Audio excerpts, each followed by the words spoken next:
My brother and his wife stayed in my house rent-free for 5 years. Then they secretly spent $100,000 on renovations and demanded I cover it, calling me stingy. Their faces went pale when I told them my decision. You know that gut-wrenching feeling when someone you love, someone you'd literally bleed for, stabs you in the back? Well, for me, that betrayal came wrapped in Carrara marble, gilded hardware, and a bill for nearly $100,000, all courtesy of my own brother and his wife. See, my name's Alina, and this whole nightmare started with a 2-story duplex. It wasn't just a building, it was my dream, my declaration of independence. 5 years ago, I poured every spare dime, every ounce of sweat into that place. It had peeling paint and questionable plumbing, but it had bones. It was proof that I, a woman who'd always scraped by, could build something solid. Around that time, my younger brother Kai and his new wife, Jordan, were really struggling. Cramped apartment, barely making ends meet, and Jordan was mostly focused on her social media influencing, which hadn't exactly taken off. So, when I first showed Kai the duplex, still a mess, but mine, he was ecstatic. It's perfect, Alina, he gushed. I told them the upstairs unit was self-contained, 2 bedrooms, decent kitchen, once I fixed it up. And then I made them an offer, move in. No rent. Just cover your own utilities. Get on your feet, save up a deposit for your own place. Kai's eyes welled up. Jordan managed a tight, almost too polite smile. That's very generous, Alina. Even then, her gratitude felt a little strained, but I brushed it off. He was my brother. I wanted to help. So, they moved in. I kept living in my own tiny rental, pouring every spare cent and moment into renovating their unit first, then the downstairs one to rent out. I worked double shifts, took on freelance graphic design until 3 a.m. My diet was coffee and pure determination. New clothes, a vacation? Luxuries for a different lifetime. The duplex was my priority, my sacrifice. For the first year, they were great. Kai would occasionally help with heavy lifting. Jordan would bring me lemonade, complimenting my progress with wide, seemingly sincere eyes. You're making it so beautiful, Alina. We're so lucky. But slowly, subtly, things began to shift. Once the downstairs unit was finished and rented out, the mortgage was covered, but property taxes and maintenance were still a beast. One summer, their air conditioner broke. Alina, Jordan called, her voice breezy, the AC's dead. It's like an oven up here. When can you get it fixed? I bit back a sigh. It was $600 I didn't have. They didn't offer to chip in. When I gently suggested they might be more mindful of its usage, Jordan looked absolutely affronted. We pay our utilities, Alina. We should be able to be comfortable. Then there was the time Kai mentioned they were thinking of getting a big dog. In my newly renovated unit with its freshly polished hardwood floors. A dog, Kai? I asked, trying to keep my voice even. We talked about this. No pets. He whined, come on, Alina. It's practically our home. I stood firm. It is my home, Kai. My investment. And the answer is no. He sulked for a week. Jordan was icily polite the next time I saw her. Life has a way of just happening. I got busier, climbing the ladder at my marketing firm. The downstairs tenants were quiet, paid on time.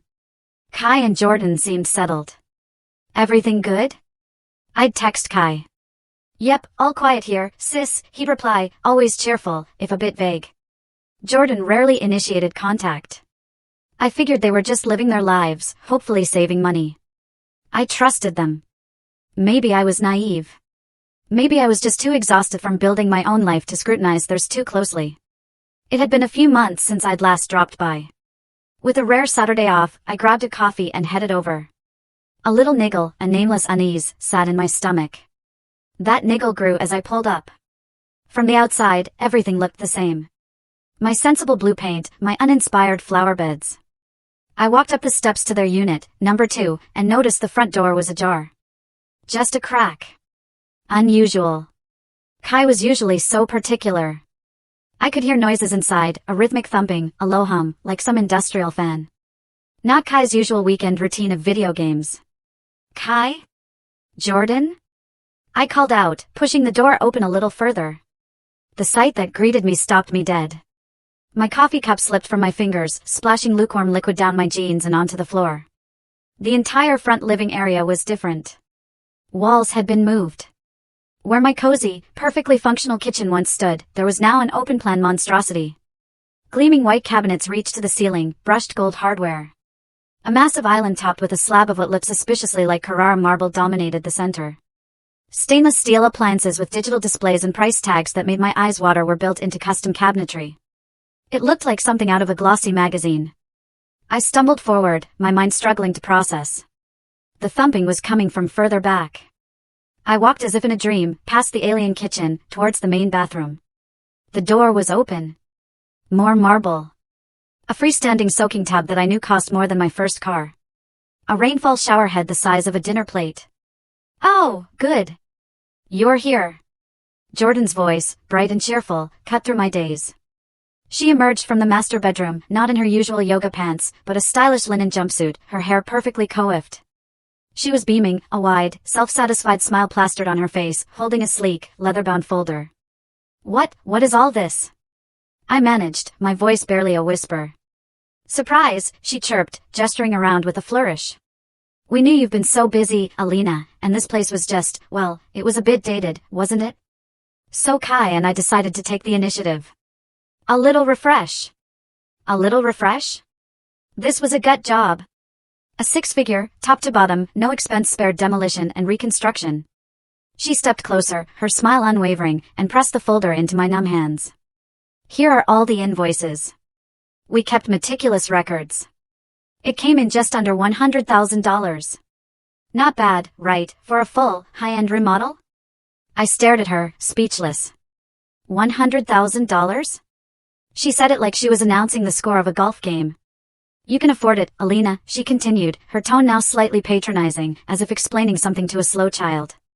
"And it's your house anyway. It needed an update. Think of the equity." Kai chose that moment to shuffle in from the hallway, looking sheepish, but also expectant. He wouldn't quite meet my eye. "Jordan," I finally found my voice, which came out hoarse. "What have you done?" "We've improved your investment, Alina," she said, puffing up slightly. "You should be thanking us." "Thanking you?" I repeated, the words catching in my throat. The shock was starting to wear off, replaced by a wave of icy fury that began in my toes and rose, chilling me to the bone. "You spent nearly $100,000 on unauthorized renovations in my house, and you expect me to thank you, and pay for it?" Kai finally spoke, his voice defensive. "Well, yeah. It's your property. It benefits you in the long run. Don't be so stingy, Alina. We did all the hard work of managing the contractors and picking everything out." "Stingy," he called me. "Stingy? After 5 years of rent-free living? After I'd sacrificed and saved to give them a leg up?" The audacity was a physical blow. I could feel the blood draining from my face, then rushing back with a heat that made my ears burn. I looked from Kai's evasive face to Jordan's smug, confident one. I wanted to scream. I wanted to rage. I wanted to throw that ridiculously expensive marble-topped island through the brand-new picture window. Instead, a strange calm descended. A very cold, very clear calm. I closed my mouth, took a slow breath, and looked down at the folder in my hands. I didn't open it. "I see," I said, my voice devoid of any emotion I was actually feeling. "I need to process this." Jordan, seeing my stunned silence, added with a condescending smile, "We even picked out finishes we knew you'd love eventually. Consider it our gift to your portfolio." My blood ran cold. This wasn't a misunderstanding. This was a calculated move. A deliberate, entitled, breathtakingly arrogant heist. "I have to go," I said quietly, turning on my heel. I walked out, leaving them standing in the opulent ruin of what used to be my sensible, carefully managed investment property. The smell of fresh paint and new grout followed me out the door, smelling like betrayal. The drive back to my own small, slightly cluttered apartment was a blur. The cold calm I'd managed to project shattered the moment I closed my front door behind me. I sank onto my sofa, the leather folder still clutched in my hand. The numbness gave way to a tremor that started in my hands and spread through my whole body. Betrayal. It was a raw, physical ache in my chest. I replayed the scene over and over, Jordan's beaming face, Kai's mumbled accusation of me being stingy, the sheer, unadulterated gall of it. They hadn't just crossed a line, they bulldozed it, paved it over with marble, and sent me the bill. How could they think this was okay? How could Kai, my own brother, stand by and let this happen, even participate? The hurt was a sharp, jagged thing. 5 years. 5 years I'd given them a home, a chance to build their future, and this was how they repaid me? Then a different thought began to surface through the pain. This wasn't impulsive. That level of renovation, the contractors, the specific high-end choices, it had to have been planned meticulously. I remembered an offhand comment Jordan had made months ago during a rare family dinner. "We're just bursting at the seams in that little kitchen," she'd sighed dramatically, swirling her wine. "It's impossible to entertain properly." At the time, I dismissed it as typical Jordan hyperbole. Now it felt like a breadcrumb. I grabbed my laptop. Jordan was obsessed with her online image, but her public social media was all carefully curated lifestyle shots. Nothing that would reveal a major renovation in a home that wasn't technically hers to renovate. Then I remembered Kai mentioning, with a roll of his eyes, Jordan's endless vision boards and digital scrapbooks. She used one of those cloud storage services, the one with the cutesy animal logo. It was a long shot, a desperate, ethically murky stab in the dark. I knew their wedding anniversary. I knew the name of the fluffy white cat, Snowball, that Jordan doted on, and that I'd expressly forbidden in the unit, a rule clearly ignored. I tried a few combinations. Anniversary date plus Snowball. Snowball plus anniversary. Then Snowball followed by their wedding year. Bingo, I was in. My heart hammered against my ribs. A folder list appeared. Most were innocuous: vacation ideas, recipe collection, influencer collabs. Dreaming. And then there it was, our dream home project. My breath hitched. I clicked it open. It was all there. Subfolders, meticulously organized, kitchen inspiration, bathroom finishes, contractor quotes. There were invoices, dozens of them, already paid from an account I didn't recognize, probably joint savings they'd been siphoning into this instead of, say, a down payment on their own place. There were architectural drawings, detailed plans for my duplex unit, transforming it into their palace. And then, the final, damning piece of evidence, an email draft in a subfolder titled Comms. It was addressed to one of the main contractors, dated 6 months prior. It was from Jordan. Regarding payment. It read, *, we will be managing the initial deposits. The final balance will be settled by the property owner, my sister-in-law Lena, once the project is complete and she is presented with the full scope of the value-adding upgrade. She's very supportive of us making the space our own. Supportive. Value-adding upgrade. My hands were shaking so hard I could barely control the mouse. They hadn't just overstepped.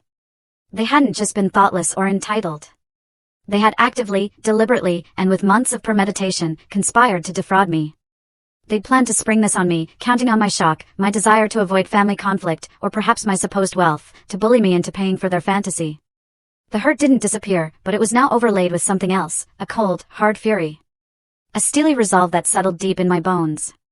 They wanted to play me for a fool? They thought I'd just roll over. I picked up my phone, my fingers surprisingly steady as I dialed. "Amara," I said when my best friend answered, "you are not going to believe what just happened." I laid it all out, the surprise visit, the marble monstrosity, the folder of bills, Kai's accusation. Amara listened, punctuated by gasps and horrified silences. "No freaking way," she breathed when I finished. "Alina, that's grand larceny with a side of delusion."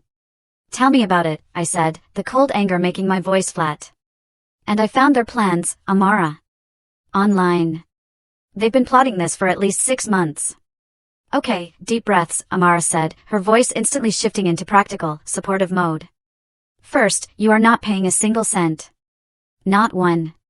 Second, you need a lawyer. Like, yesterday. I know, I said. The thought had already begun to form. I know a guy, Amara said. Stephen Norris. He's a shark, but he's fair. Specializes in property and contract disputes. He'll eat them for breakfast. Staring at their secret plans, the betrayal was a fresh stab. They hadn't just overstepped, they'd conspired. My desire for simple repayment morphed into something colder, more calculated. They wanted to play games? Fine.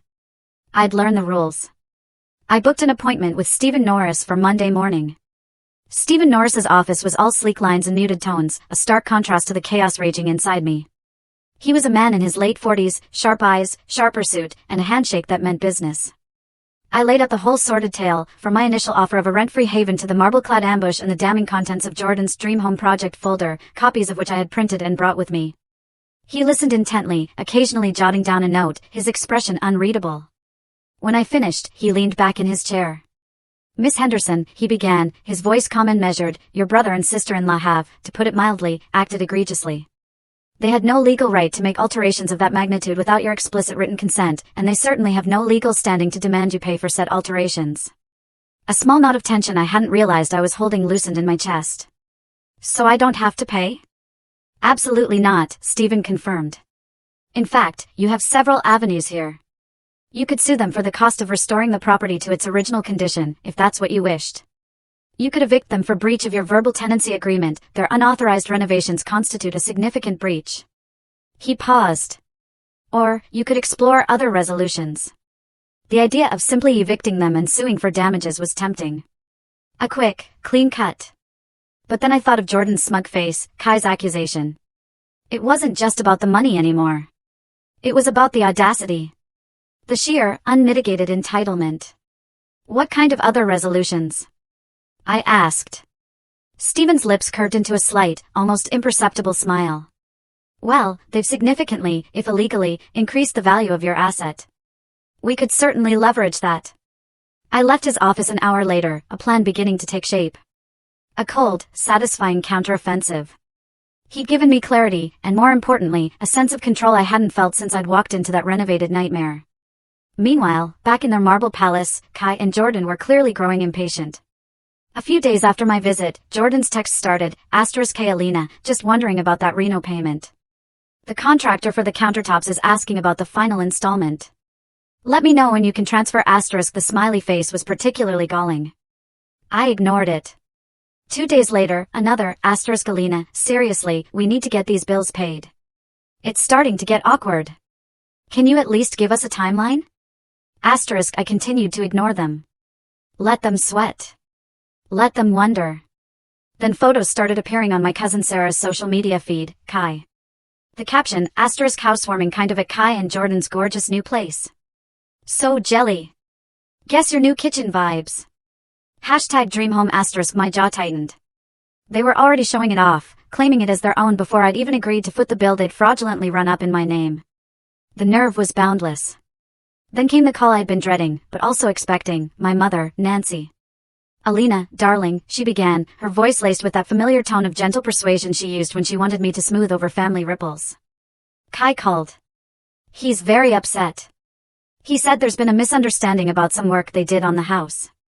A misunderstanding, Mom? I kept my voice carefully neutral. They gutted my property and expect me to pay $100,000 for renovations I never approved. That's not a misunderstanding, that's a demand. Oh, Alina, don't be so dramatic, she sighed. He said Jordan got a bit carried away, but their intentions were good. It does look lovely from what he described. Can't you just sort this out? It's family. Perhaps pay half, or work out a payment plan with them for peace's sake. I could hear Kai's one-sided, woe is me version of events echoing in her words.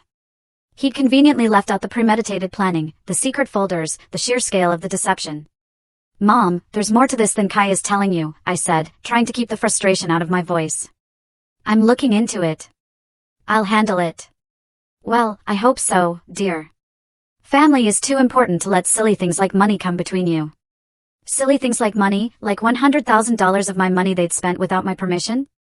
I hung up, feeling a fresh wave of anger, not just at Kai and Jordan, but at the way my family always seemed to expect me to be the accommodating one, the one to absorb the costs, emotional or financial.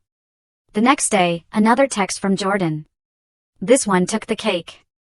*K, so we were thinking since the main bath turned out so well, we should probably do the guest bathroom to match. Keep the flow, you know? What are your thoughts on a clawfoot tub? You'd love it.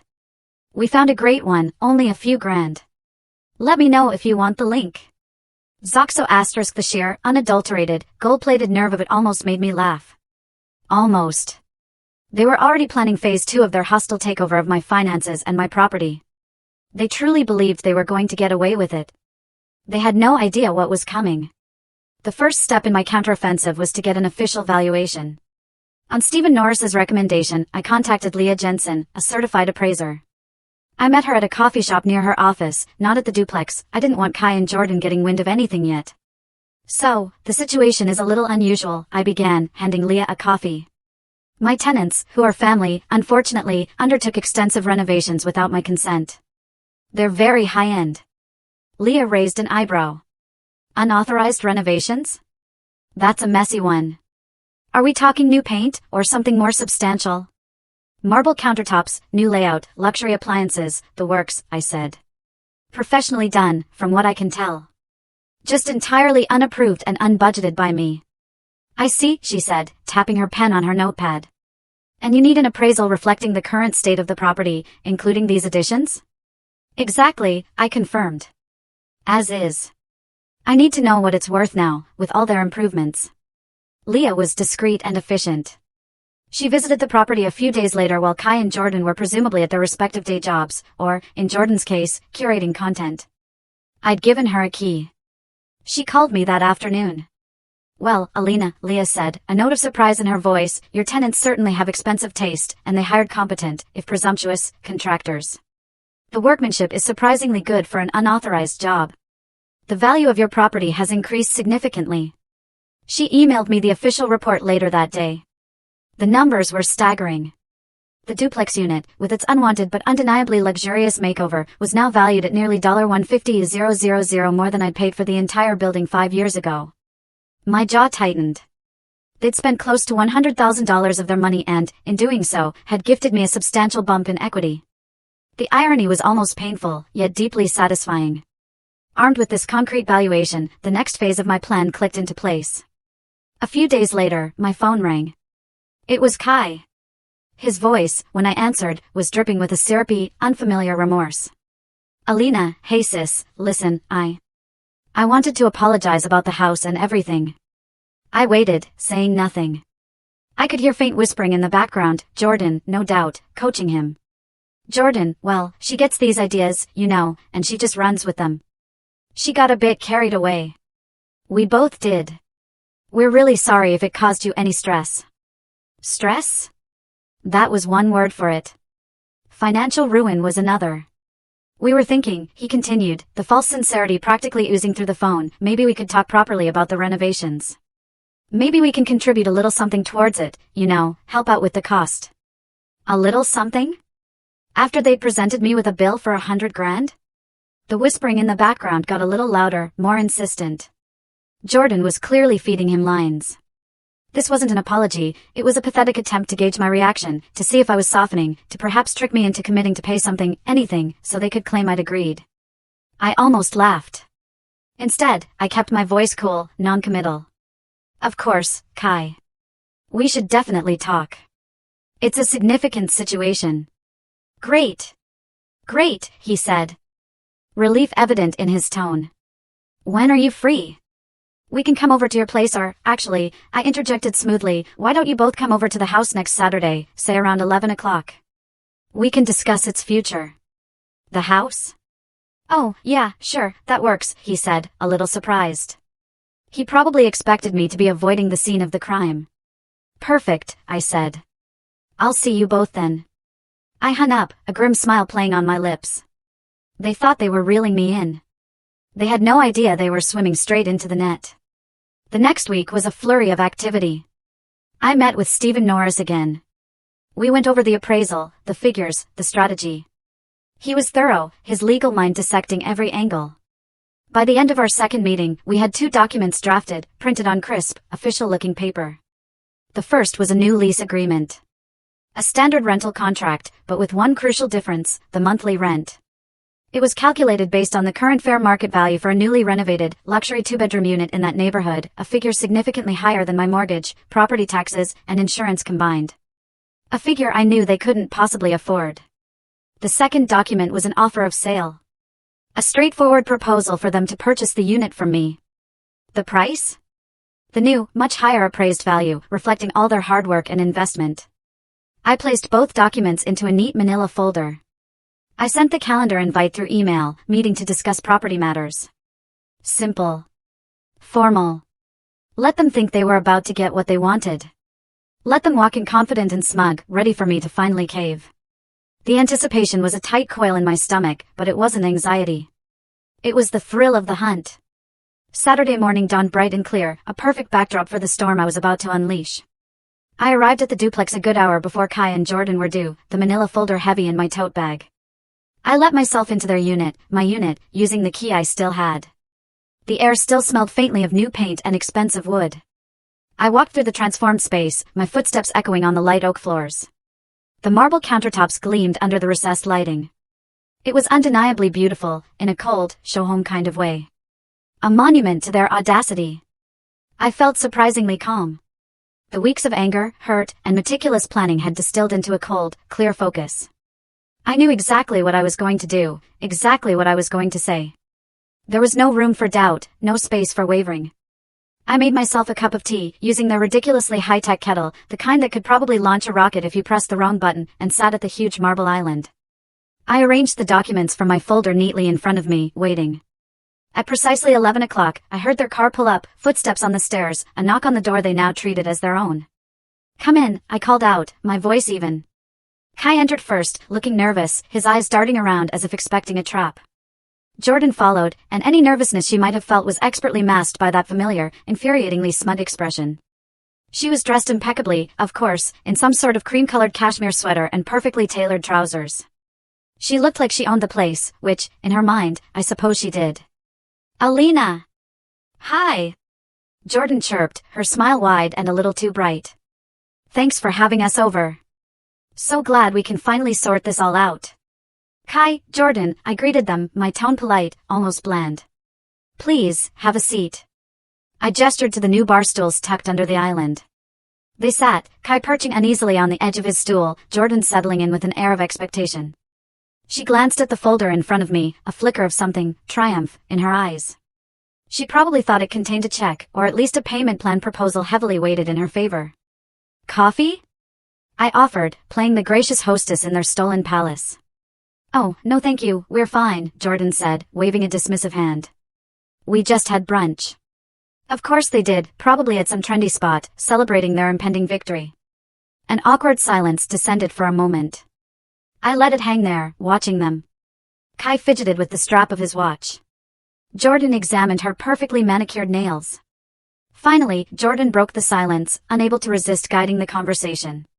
"So," she began, leaning forward slightly, her voice conspiratorial, "this place, right? It's just amazing now, don't you think? It finally feels like a real home." I met her gaze. "It's certainly different," I said, my voice carefully neutral.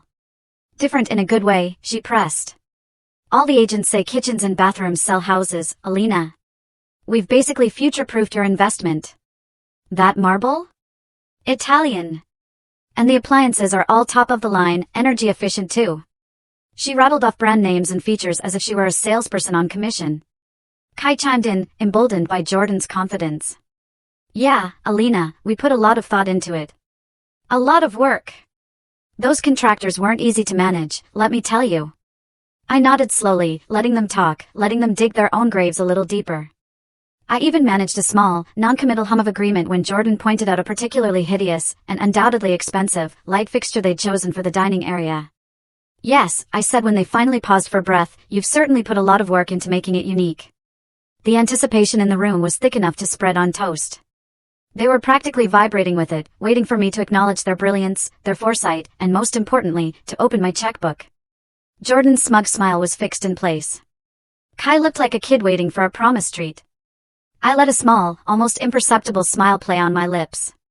"Well," I began, placing my hand on the manila folder, my fingers brushing against the crisp edges of the documents within.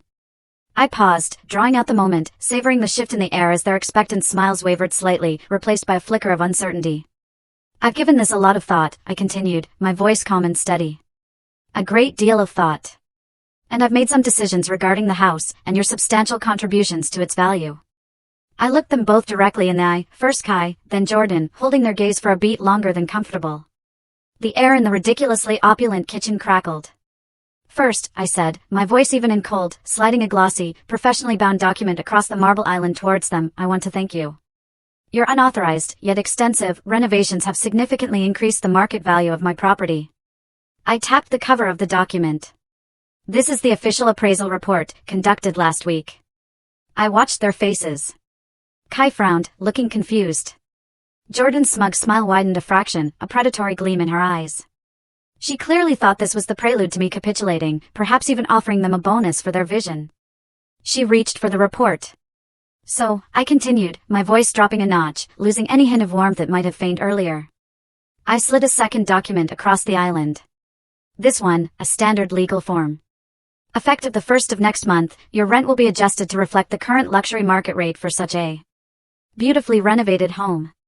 I paused, letting the words sink in. That will be $3,500 per month. Their smiles vanished. Instantly. Utterly. Jordan's jaw quite literally dropped, her perfectly lipstick mouth hung open in a silent O of disbelief. Kai went pale, his eyes widening as he stared at the new lease agreement I'd just presented. Before either of them could recover enough to speak, I pressed on, my voice like ice. Or, of course, I added, sliding a third document, the purchase offer, towards them. You have another option. You can purchase the property from me. I gave them a thin, humorless smile. Given your substantial investment and clear emotional attachment to the place, it only seems fair to offer it to you first. I tapped the purchase offer. The price, based on the new appraisal, which reflects all your wonderful upgrades, is $475,000. Silence. A thick, stunned, suffocating silence filled the room. The only sound was the faint hum of the brand new, top-of-the-line refrigerator. Then, chaos erupted. What? Jordan finally shrieked, her voice cracking. She shot to her feet, knocking her bar stool slightly askew. You can't do that. $3,500 a month? Are you insane? It's the current market rate, Jordan, I replied calmly, though my heart was hammering, for a unit of this quality, in this location, with these finishes. Your finishes, I might add. But we did all the work. Kai stammered, his face a mask of bewildered outrage. We paid for it. You can't just charge us rent on our own improvements. Actually, Kai, you made improvements to my property, I corrected him, my voice still level. Improvements I never asked for, never approved, and certainly never agreed to pay for. You presented me with a bill for nearly $100,000. I'm merely adjusting the terms of your tenancy to reflect the new reality you've created. This is outrageous. It's unfair. Jordan was practically screaming now, her face flushed an ugly red that clashed horribly with her cashmere sweater. We're family. You're supposed to help us, not extort us. Extort you? I raised an eyebrow. I believe you were the ones who presented me with an unexpected six-figure bill after conducting major renovations without my permission. I'm offering you, pay the fair market rent for the luxury apartment you've designed for yourselves, or buy it at its fair market value. A value, I remind you, that you yourselves established with your contributions. Kai was shaking his head, looking utterly defeated. We don't have that kind of money, Alina. You know that. We can't afford that rent. We can't afford to buy it. His voice was a desperate whisper. Then perhaps you should have considered that before you decided to play real estate developer with my assets, I said, my patience wearing thin. The cold fury was back, bubbling just beneath the surface of my calm demeanor. Jordan screeched. You're evil, Alina. This is our home. Her eyes blazed with a mixture of fury and panic. I met her furious gaze, unflinching. No, Jordan. This is my house, which you treated like your personal ATM and showroom. You made your choices when you forged ahead with this ridiculous, unauthorized renovation. You made your choices when you expected me to just gratefully pay for your lavish tastes. Now, you have new ones to make. I stood up, collecting my copy of the documents. You have 30 days to either sign the new lease agreement or accept the purchase offer. If neither of those options works for you, you have 30 days to vacate the premises. I walked towards the door, leaving them standing there amidst the splendor they had so arrogantly created, their faces a mixture of shock, disbelief, and dawning horror. The silence that followed my ultimatum was more satisfying than any shouting match could ever have been. The 30 days that followed my ultimatum were a maelstrom. My phone blew up with panicked calls from Kai, his voice alternating between pleading and accusing. Alina, you can't be serious. We'll be homeless. How could you do this to your own brother? Jordan, after her initial outburst, resorted to a barrage of texts. They started demanding, you will regret this, Alina. We have rights. Then shifted to bargaining, okay, what if we pay you back for the reno over time, like a tiny bit each month, and you keep the rent the same? And finally devolved into desperate, tearful, please, Alina. We made a mistake, a huge mistake. Don't do this to us. We'll do anything. They tried to rally the family, of course. My mother, Nancy, called again, her voice tight with distress. Alina, Philip and I are very concerned. Kai is beside himself. Jordan is a wreck. Can't you find it in your heart to compromise? They're offering to pay you back eventually. This time, I was prepared. Mom, I said calmly, did Kai tell you they'd been planning this for over 6 months? Did he show you?